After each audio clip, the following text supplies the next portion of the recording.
Another leaked document refers to Mary McAleese as pushing a Sinn Féin agenda. A Derry man consulted by both governments believes the leaking of memos is placing lives at risk. And a murder investigation in Ballina following the discovery of a young woman's body.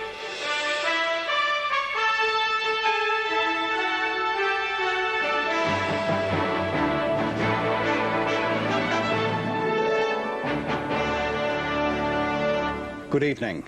A Sunday newspaper has published new extracts from secret government documents concerning the presidential candidate Mary McAleese. Tomorrow's edition of the Sunday Tribune contains the full text of 3 memoranda prepared by the Department of Foreign Affairs, which purport to outline Professor McAleese's attitude to Sinn Féin. The publication is certain to cause new controversy in the presidential election campaign. The Sunday Tribune revelations are due to reignite the controversy over Professor Mary McAleese's attitude to Sinn Féin.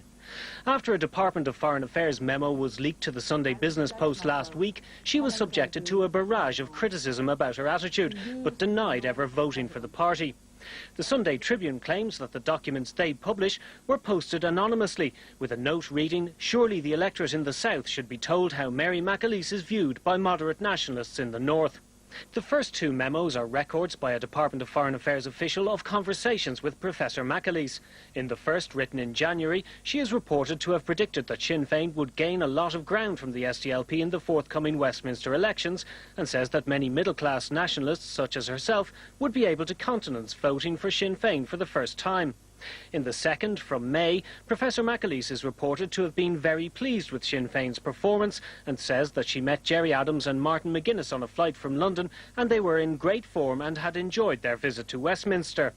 But the third memo is likely to be the most controversial. It reports a conversation between the Foreign Affairs official and Bríd Rogers, a senior figure in the SDLP.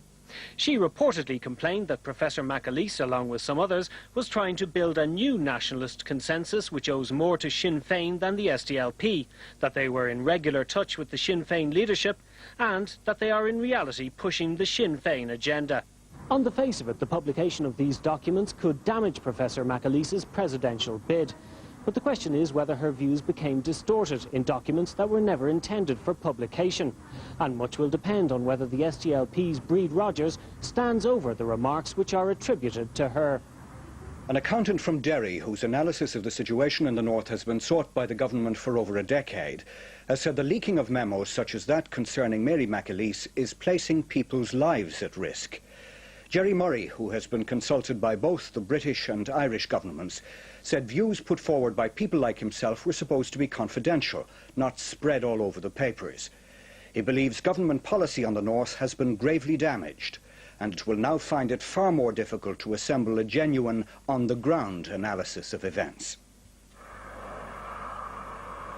Throughout the north, the Department of Foreign Affairs consults with a network of people from both sides, seeking analysis of events on the ground. These views often play a vital role in the formulation of policy on the north. Gerry Murray is a chartered accountant from Derry. Over the years, his analysis has been sought by both Dublin and London. But now he is reluctant. He feels the leaking of the memo concerning Mary McAleese has compromised his position. I feel betrayed. I feel that the implicit confidentiality, and I have the greatest faith in the officials within the department, and I still retain that.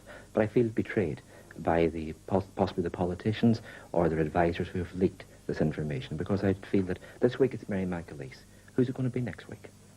With more leaks expected tomorrow, he believes such actions can place people's lives at risk. Because if you think that over the last number of years, Foreign Affairs officials spoke to a vast number of people from both communities throughout different parts of the north, and they asked them very frank and soul-searching questions, and they wanted to get the intrinsic view of the individual, and those people gave those views on the basis of confidentiality. Those views may not have accorded with the views of their own community or indeed their own party, and therefore to find that they could be leaked would be placing at risk these individuals. Foreign Affairs Minister David Andrews has acknowledged the leaking of sensitive documents is harmful to the peace process. Gerry Murray fully agrees. The whole basis of diplomacy is trust and confidentiality.